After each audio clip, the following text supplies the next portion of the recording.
की शुरुआत रिहायो से होती है जो सो रही थी। उसके डैड उसे जगाने आए और उसे सुबह की प्रेयर पढ़ने को कहा। जिस टाइम वह प्रेयर पढ़ रही थी तो अचानक से उसे अपने कमरे के बाहर से अजीबोगरीब आवाजें सुनाई दी। जल्दी से वह प्रेयर छोड़कर बाहर निकली तो उसने देखा कि उसके डैड को अनजान लोग मारने आए हुए थे। अपने डैड को बचाने के लिए वह इन लोगों के ऊपर हमला करती है, यहाँ तक कि एक आदमी का कान भी काट देती है, लेकिन फिर भी अपने डैड को बचाने में कामयाब नहीं हो पाती। दरअसल रिहायो के डैड एक शेमन थे। बुरे सोल से पोसेस्ड हुई लोगों की वह मदद करते थे, लेकिन इन लोगों ने रिहायो के डैड को गलत समझ लिया। उनको लगा कि रिहायो के डैड काला जादू करते हैं, इसीलिए रिहायो के डैड को मार दिया गया। रिहायो अब अपने भाई को लेकर अपनी नानी के घर रहने आ जाती है। 2 साल का वक्त गुजर गया। रिहायो घर चलाने के लिए एक कपड़े की दुकान पर काम करने लगी। एक दिन जब वह घर लौटी तो उसने देखा कि उसकी नानी के पास उसके डैड के अंकल आए हुए थे, जो उससे उसके डैड का पुराना घर बेचने को फोर्स कर रहे थे। ये सुनकर रिहायो को काफी गुस्सा आ गया। रिहायो को तो आज तक यह बात ही नहीं समझ आई थी कि सब उसके डैड को बुरा क्यों समझते हैं। इन्हीं सवालों के जवाब लेने के लिए वह अपने डैड के टीचर के घर चली जाती है। यहाँ पर उसे अपने डैड की एक अजीब सी लाठी दिखी जो सांप की शक्ल की थी, जिसे वह टच करने लगी तो फौरन से पीछे से टीचर ने आकर उसे रोक दिया और कहा,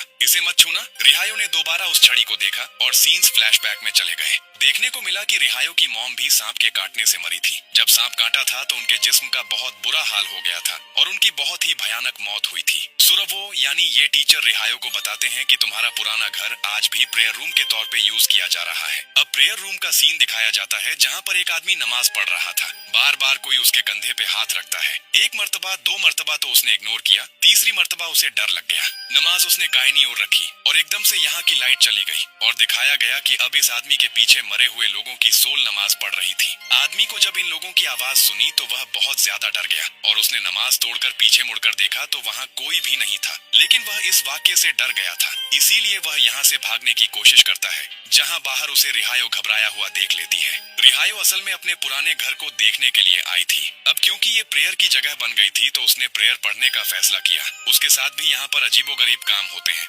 एकदम से प्रेयर पढ़ते हुए लाइट चली जाती है और उसके इर्द गिर्द मरी हुई औरतों की सोल इकट्ठी होकर उसे देखकर चिल्लाने लग जाती है। रिहायो चीखते हुए यहाँ से जब बाहर जाने की कोशिश कर रही थी तो वह एक पर्दे में फंस गई और सीन्स यहीं से एक और मर्तबा फ्लैशबैक में चले गए। ये उस टाइम की बात है जब उसके डैड जिंदा थे और पोसेस्ड हुए लोगों की बॉडी से इविल एनर्जीज को निकालने का काम करते थे। रिहायो ने देखा था कि किस तरह उसके डैड ने इस आदमी की सारी इविल एनर्जी को अपने अंदर समा लिया और फिर उनके मुंह से एक सांप निकला जो उस पोसेस्ड हुए आदमी के अंदर चला गया। उस सांप ने मुंह के अंदर जाकर एक और सांप को बाहर निकाला और फिर उस सांप को मार डाला। अब वह वाला सांप जो उसके डैड की बॉडी से निकला था वह आकर रिहायो को डसने ही वाला था, लेकिन तभी उसके डैड ने उस सांप को पकड़कर एक छड़ी में बदल दिया। इन्हीं वह छड़ी जो हमने देखी थी वह असल में एक ताकतवर सांप था। उसके अंदर कुछ जादुई पावर्स हो सकती थी। सीन्स अब प्रेजेंट में आते हैं और दिखाया जाता है कि रिहायो डरकर वहां प्रेयर रूम से भाग निकली। सुबह होने पर सब कुछ रूटीन पे रहा। रिहायो काम करने के लिए अपनी शॉप पे चली गई। आज उसकी शॉप पर कस्टमर भी ज्यादा आए। ये देखकर उसकी साथ वाली शॉपकीपर उसे जेलस होकर उसे बुरा भला कहने लगी और उसकी कड़वी बातों से रिहायो को गुस्सा आ गया। उसकी आंखें बिल्कुल सफेद पड़ गईं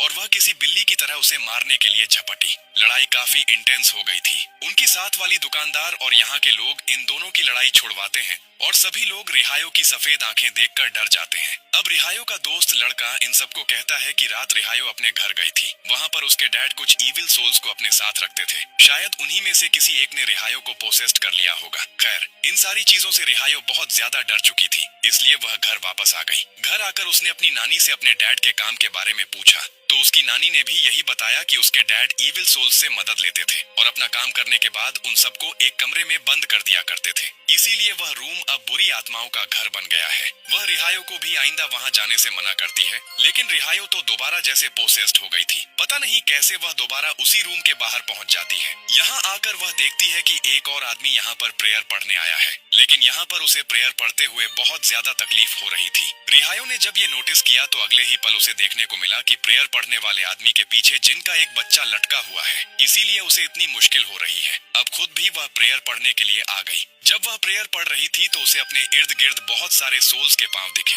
वह बुरी तरह डर गई और उसने प्रेयर्स पढ़ने शुरू कर दी और उसके प्रेयर पढ़ने से जैसे किसी सोल को तकलीफ हुई हो। वह सर पकड़कर रिहायो के सामने बैठ गई। उसे देखकर रिहायो डरकर पीछे की तरफ गिर गई, जहाँ पर बहुत सारी और सोल्स पहले से ही लेटी हुई थी और उसे अब पकड़ने की कोशिश कर रही थी। और इसी के साथ उसे दोबारा से पास्ट के वेन्स आने लगते हैं। पास्ट में उसके डैड अपने पास मौजूद सोल्स के जरिए एक आदमी के ऊपर रिचुअल कर रहे थे, उसे पोसेशन से निकाल रहे थे और उस टाइम पर वहाँ रिहायो आ गई। रिचुअल टूट गया और उन सारी की सारी सोल्स ने रिहायो को पोसेस्ड कर लिया। और यहाँ एक ट्विस्ट ये रिवील होता है कि रिहायो अभी नहीं बल्कि बचपन से ही उन इविल सोल्स से पोसेस्ड थी। खैर, वह अब दोबारा प्रेयर रूम में थी और वह भागकर प्रेयर रूम से अपने घर वापस आ जाती है। यानी सीन्स अब प्रेजेंट में आ चुके हैं, जहाँ अपनी नानी के पास आते ही उसने देखा कि सुबह उसने जिस लड़की को मारा था उसकी मॉम आकर उसे डांट रही थी। वह उसकी मॉम से माफी मांग लेती है और यहाँ उसकी नानी उसे सख्ती से कहते हैं कि मैंने मना किया था ना, तुम उस रूम में नहीं जाओगी। लेकिन रिहायो को नानी की यह बात बुरी लग गई थी। वह अब अपनी नानी से झगड़ा करके दोबारा प्रेयर रूम में जाकर नमाज पढ़ने लग जाती है, जहाँ पर इस मर्तबा उसे एक नया वियन नजर आता है।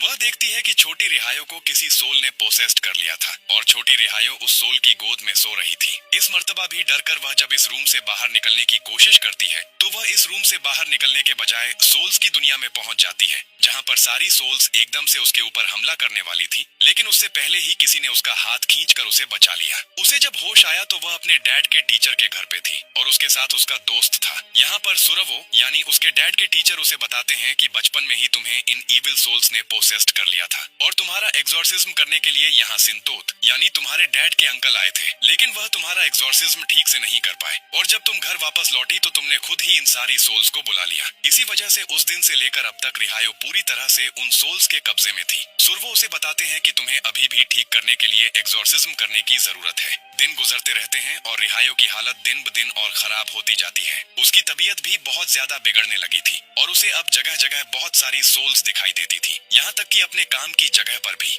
यहाँ रिहायो की नानी जब बाजार में जरूरत का सामान लेने आई होती है तभी वह आंटी जिनकी बेटी को रिहायो ने मारा था वह दोबारा बाजार में खड़े होकर रिहायो की नानी की बेइज्जती करने लग जाती है। ये देखकर रिहायो को पता नहीं क्या हुआ, उसके अंदर एक अजीब सी एनर्जी बनने लगी और उसके मुंह से एक सांप निकल आया, बिल्कुल इसी तरह जैसे उसके डैड की बॉडी से निकलता था और उस सांप ने जाकर उस आंटी को काट लिया। ये सारा नजारा गांव वालों ने देखा था। अब सबको लगने लगा था कि ये सब रिहायो की नानी ने ही किया होगा। गांव वाले तो अब इनको यहाँ से निकालने की तैयारी में थे, पर सुरवो ने आकर सारी सिचुएशन संभाल ली और कहा कि अगर इस सब के पीछे नानी ही जिम्मेदार है तो हम अपना सच वाला रिचुअल करवा के देख लेते हैं। इस रिचुअल के अंदर एक जिंदा इंसान को मुर्दे की तरह कफन पहनाकर लिटा दिया जाता है और उससे उसके गुनाह कन्फेस करवाए जाते हैं। अगर उसने वह गुनाह किए हों तो वह बंदा वहीं पर मर जाता है और अगर न किए हों तो वह जिंदा रहता है। नानी इस टाइम ये रिचुअल करने को भी मान गई थी क्योंकि उसने ये सब किया ही नहीं था। अगली रात दिखाया जाता है कि रिहायो की नानी का वह रिचुअल भी शुरू कर दिया गया था और रिहायो रिचुअल देखने के बजाय उसी प्रेयर रूम में प्रेयर पढ़ने के लिए चली गई। यहाँ पर बहुत सारी सोल्स ने उसे डराना शुरू कर दिया, लेकिन आज के दिन वह डरी नहीं,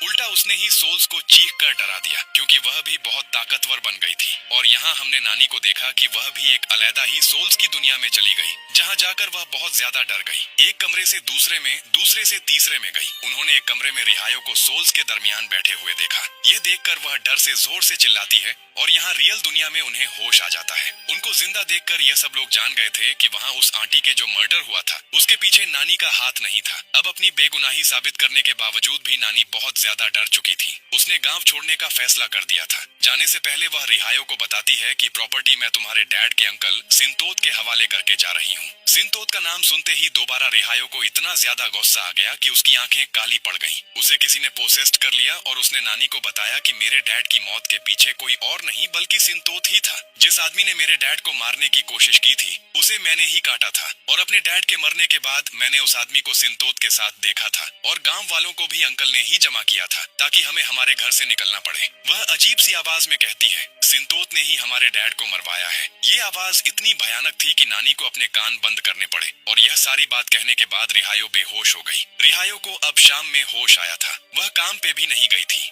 होश में आते ही जब वह काम पे गई तो उसे बताया गया कि उसके लेट आने की वजह से उसे काम से निकाल दिया गया था। उसकी बची हुई सैलरी उसे देकर उसे यहाँ से चले जाने को कहा जाता है और रिहायो घर आकर फूट फूट के रोने लगती है। उसके रोने पर, दुखी होने पर उसके अंदर की पावर्स दोबारा से जाग जाती है और उसके अंदर से एक सांप निकलकर उसकी ओनर को काट जाता है, जिससे उसकी ओनर की भी मौत हो गई थी। यहाँ रिहायो वाले वाकये के बाद नानी बुरी तरह डर चुकी थी। उन्हें कुछ समझ नहीं आ रहा था। उन्हें जगह जगह सांप के हेलुसिनेशंस हो रहे थे, यानी उन्हें उन्हें जगह जगह सांप नजर आने लगे थे। जब रिहायो का भाई उनसे पानी मांगने आया तब भी उन्हें कुछ समझ नहीं आई। उन्होंने देखा कि एक सांप रिहायो के भाई को मारने वाला है। उन्होंने उस सांप को ही पकड़ लिया और जोर जोर से उस सांप को दीवार से मारकर उसे मारने लगी। वह रिहायो के भाई को बचाना चाह रही थी। रिहायो भी जब यहाँ आई तो उसने नानी को ऐसा करने से रोका, लेकिन नानी रुकी नहीं और एकदम से जब वह होश में आई तो पता चला कि उन्होंने किसी सांप को नहीं बल्कि रिहायो के भाई को ही मार डाला था। यानी हेलुसिनेशन की वजह से वह उस बच्चे को ही सांप समझने लगी थी और इस चीज का उसे बहुत ज्यादा दुख होता है। वह एक मर्डर कर चुकी थी। पहले एक मर्डर के इल्जाम में फांसी थी और अब तो उसने सच में मर्डर कर दिया था।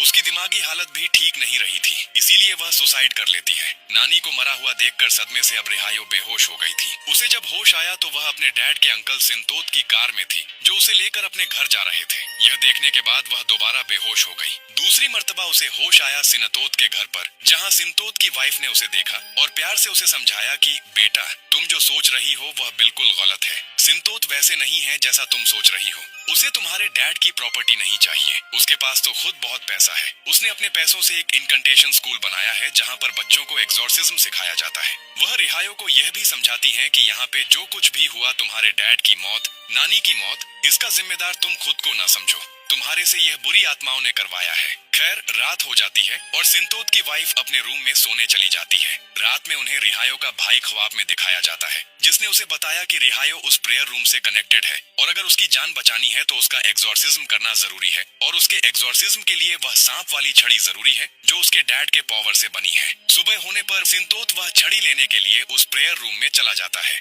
इस रूम में उस छड़ी को ढूंढते हुए उन्हें अजीब काले जादू की चीजें मिल जाती हैं, जिस पर कुछ इनकंटेशन पढ़ने पर सिंतोत को पता चल जाता है कि ये सारा का सारा किया कराया सुरवो का है, रिहायो के डैड के टीचर का। असल में रिहायो के डैड को मरवाने के पीछे सुरवो ने ही काला जादू किया था। ये जानकर अब सिंतोत उससे पूछता है आखिर तुमने ऐसा क्यों किया। ये सुनकर सुरवो ने बताया, जब से रिहायो के डैड सिमरी लोगों की मदद करने लगे थे, लोगों ने मेरे पास आना बंद कर दिया था। लोग इनकंटेशन के लिए फिर सिमरी के पास ही जाते थे। इससे उसकी दौलत बढ़ती गई और मेरी घटती गई। मेरा नाम कम होने लगा और सिमरी का बोलबाला ज्यादा हो गया, पर बाद में बर्दाश्त नहीं कर सका, इसीलिए मैंने उसे मारने का प्लान बना लिया। असल में सिनतोत सिमरी के अंकल नहीं बल्कि सुरवो सिमरी के टीचर उसकी जायदाद को हड़प करना चाहते थे। इसीलिए रिहायो भी जब वापस गांव आई और आकर वह सुरवो से मिली तो सुरवो ने जानबूझकर ही उसे प्रेयर रूम में वापस भेजा था, ताकि वह दोबारा से उन पावर्स से पोसेस्ड हो जाए जिनसे पहले बचपन में सिंतोत ने उसकी जान छुड़ा दी थी। सारी सच्चाई जानने के बाद सिंतोत छड़ी लेकर वापस रिहायो के पास आ जाता है उसका एग्जॉर्सिज्म करने के लिए। रिहायो को एक रूम में लेकर आया गया था जहाँ पे बहुत सारे आदमी थे और इन्हीं आदमियों में एक आदमी वह भी था जिसने रिहायो के डैड का कत्ल किया था। उसे देखकर रिहायो गुस्से में आ जाती है और इविल एनर्जीज दोबारा से उस पर कंट्रोल बना लेती हैं। उसकी आंखें अजीब सी हो जाती हैं और वह पागलों की तरह चिल्लाती है और सिंतोत ही ऊपर ही हमला करने के लिए बढ़ती है, क्योंकि उसे लग रहा था कि सिंतोत ने ही उसके डैड को मारा है। लेकिन यहाँ सिंतोत उसे सच बताता है कि मैंने नहीं बल्कि सुरवो ने अपने काले जादू से तुम्हारे डैड को मारा था। चिल्लाकर रिहायो बोली, मैंने उस आदमी को यहाँ देखा है जिसने मेरे डैड को मारा था। तो इस टाइम सिंतोत ने ये कन्फेस कर लिया, वह लड़का मेरा बेटा था और मुझे आज से 2 साल पहले ही बस पता चला कि मेरा बेटा तुम्हारे डैड के मर्डर में सुरवो के साथ शामिल था और मैंने अपने बेटे को बचाने के लिए बस इस सच्चाई को छुपाया और इसीलिए तुम्हारी फैमिली की बहुत बेइज्जती हुई। तुम्हारी फैमिली को बहुत कुछ सहना पड़ा। तुम्हारी नानी मर गई, तुम्हारा भाई मर गया और इस चीज का मुझे आज तक रिग्रेट भी है। रिहायो का गुस्सा अभी भी सिंतोत पे था। आखिर उसने इतनी बड़ी सच्चाई छुपाई कैसे थी। सिंतोत की गलती की सजा देने के लिए वह उसी के बेटे को पोसेस्ड करवा देती है इविल एनर्जी से और वह उसका बेटा फिर पोसेस्ड होकर उसी को मार देता है। अजीबोगरीब आवाजें सुनकर सिंतोत की वाइफ इस रूम में आ जाती है और देखती है कि सिंतोत तो पहले ही मर चुका है और उसे मारा उसके अपने बेटे ने ही था। वह सबसे पहले अपने बेटे को एग्जॉर्सिज्म करके होश में लेकर आती है और जब उसका बेटा देखता है कि उसने अपने डैड को ही मार दिया तो वह टूट सा जाता है। इस गुनाह के पश्चाताप ने उसका दिमाग जकड़ लिया था और इसी वजह से वह सुसाइड कर लेता है, अपनी ही जान ले लेता है। सिचुएशन हाथ से निकलती जा रही थी। सिंतोत की वाइफ को पता चल गया था कि सिचुएशन को कंट्रोल करने के लिए रिहायो का एग्जॉर्सिज्म करना जरूरी है। वह अपने सारे दुख भुलाकर अपने बेटे, अपने हस्बैंड की मौत को साइड पे रखकर रिहायो का एग्जॉर्सिज्म शुरू कर देती है और फिर उसके अंदर से सारी इविल एनर्जीज को बाहर निकाल देती है। इविल एनर्जीज के उसकी बॉडी से निकलते ही रिहायो बिल्कुल नॉर्मल हो जाती है और अगले दिन हमें सिंतोत और उसके बेटे का फ्यूनरल दिखाया जाता है। रिहायो को बहुत ज्यादा दुख हो रहा था, लेकिन इस मर्तबा भी सिंतोत की वाइफ, जो कि एक बहुत अच्छी लेडी थी, उसने बहुत ही प्यार से रिहायो रिहायो को समझाया कि इस सब की जिम्मेदार तुम नहीं हो। तुम अपने आप को इस सब के लिए बुरा मत समझो। ये सब ईविल एनर्जीज की वजह से हुआ था जिन्हें एग्जॉर्सिज्म करके मैंने तुम्हारी बॉडी से निकाल दिया है और अब तुम बिल्कुल नॉर्मल हो। सिंतोत की वाइफ ने उसे यह भी बताया कि तुम्हें जिस ईविल एनर्जी ने पोसेस्ड किया हुआ था, जिस जिन ने पोसेस्ड किया हुआ था, उसका नाम कंसाब था, जो बहुत ही ताकतवर जिन है। उस जिन का कुछ लिंक, कुछ एनर्जी उस छड़ी के अंदर भी थी जिससे रिहायो का एग्जॉर्सिज्म किया गया था। इसीलिए सिनतोत की वाइफ उस छड़ी को भी डिस्ट्रॉय करवा देती है, जिससे आज के बाद रिहायो का ऐसी किसी भी एनर्जी से कोई कनेक्शन न बने। और बस यही सब दिखाते हुए ये कहानी यहाँ खत्म हो जाती है।